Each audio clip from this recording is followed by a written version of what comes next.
राहुल गांधी की भारत जोड़ो यात्रा के हरियाणा में दूसरे चरण को सफल बनाने के लिए कांग्रेस लगातार तैयारियों में जुटी हुई है। इस कड़ी में पूर्व मुख्यमंत्री और नेता प्रतिपक्ष भूपेंद्र सिंह हुड्डा और कांग्रेस प्रदेश अध्यक्ष चौधरी उदयभान सिंह ने कैथल में कार्यकर्ताओं की बैठक ली। बैठक में यात्रा और पानीपत रैली को लेकर सभी कार्यकर्ताओं को जिम्मेदारी निर्धारित की गई। राहुल गांधी की यात्रा को लेकर पूर्व मुख्यमंत्री भूपेंद्र हुड्डा और प्रदेश अध्यक्ष उदयभान सिंह ने इसकी जानकारी देते हुए बताया कि हरियाणा में यात्रा के दूसरे चरण की शुरुआत 5 जनवरी से होगी। सनौली होते हुए राहुल गांधी हरियाणा में दाखिल होंगे। 6 जनवरी को पानीपत में बड़ी जनसभा होगी, जिसमें हजारों की तादाद में लोग शामिल होंगे। भीड़ के मामले में ये रैली रिकॉर्ड तोड़ साबित होंगी।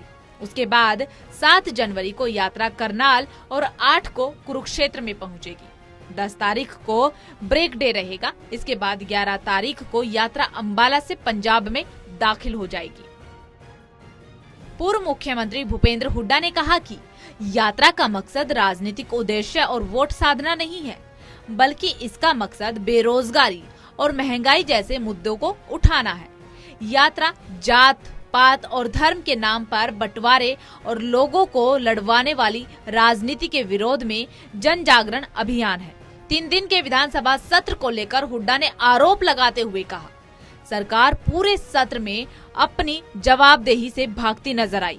विपक्ष की तरफ से चर्चा के लिए कई सारे प्रस्ताव दिए गए, जिन पर सरकार ने चर्चा तक नहीं होने दी। यहाँ तक कि किसानों पर आंदोलन के दौरान दर्ज केस जैसे जरूरी मुद्दों पर टेबल पर होने के बावजूद नहीं सुना गया। क्या है, बात तो जुड़ा हुआ है, लेकिन ये जो यात्रा है उसके उद्देश्य 3 है, जिसे बताया उन्होंने। ये है महंगाई, बेरोजगारी और जो आपस में मतभेद। जो भारत जुड़ा, किसने जुड़ा था? भारत जुड़ा था कैसे? भारत जुड़ा था देश की आजादी की लड़ाई में कांग्रेस के नेतृत्व में, महात्मा गांधी के नेतृत्व में। हिंदू, मुस्लिम, सिख, ईसाई हर जाति के आजादी की लड़ाई लड़ी थी और सबको आपस में प्रेम के उसमें बांटा था, मोहब्बत में बांटा था, सब भाईचारे में बांटा था। वो नहीं टूटना चाहिए। ये करें जब जैसे कुछ लोग कहीं धर्म का करते हैं, कहीं जात पात का नाम करते हैं, उसके विरोध में। वहीं कांग्रेस प्रदेश अध्यक्ष उदयभान सिंह ने कहा कि कड़ाके की ठंड के बावजूद हरियाणा में यात्रा के पहले चरण में राहुल गांधी को जबरदस्त समर्थन मिला। सुबह 6 बजे हरियाणा की एंट्री पर बड़ी रैली हुई। ये अपने आप में इतनी सुबह होने वाली पहली रैली थी। इससे साफ है कि राहुल गांधी ने जिन उद्देश्यों को लेकर ये यात्रा शुरू की है, उनके प्रति लोगों में रुझान है। उन्होंने बीजेपी पर निशाना साधते हुए कहा कि आज महंगाई और बेरोजगारी चरम सीमा पर है और देश में बीजेपी बंटवारे की राजनीति कर रही है। इसीलिए इन सब के विरोध में राहुल गांधी ये यात्रा निकाल रही हैं।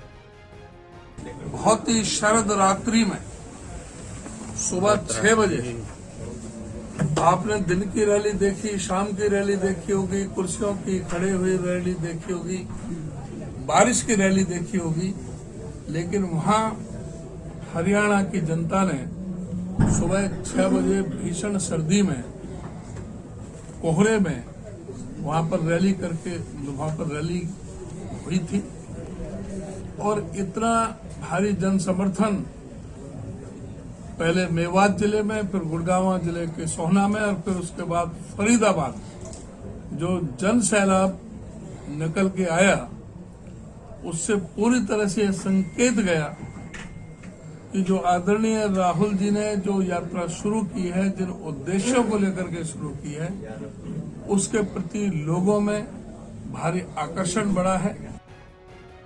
फिलहाल हरियाणा कांग्रेस राहुल गांधी की रैली को लेकर युद्ध स्तर पर तैयारियों में जुटी हुई है। कांग्रेस की तरफ से रैली में रिकॉर्ड तोड़ भीड़ जुटवाने का दावा भी किया जा रहा है। अब देखने वाली बात ये होगी कि जब राहुल गांधी की रैली होगी तब तस्वीरें क्या कहेंगी और कांग्रेस का दावा कितना सटीक साबित होगा। टोटल टीवी के लिए कैथल से नवीन मल्होत्रा की रिपोर्ट।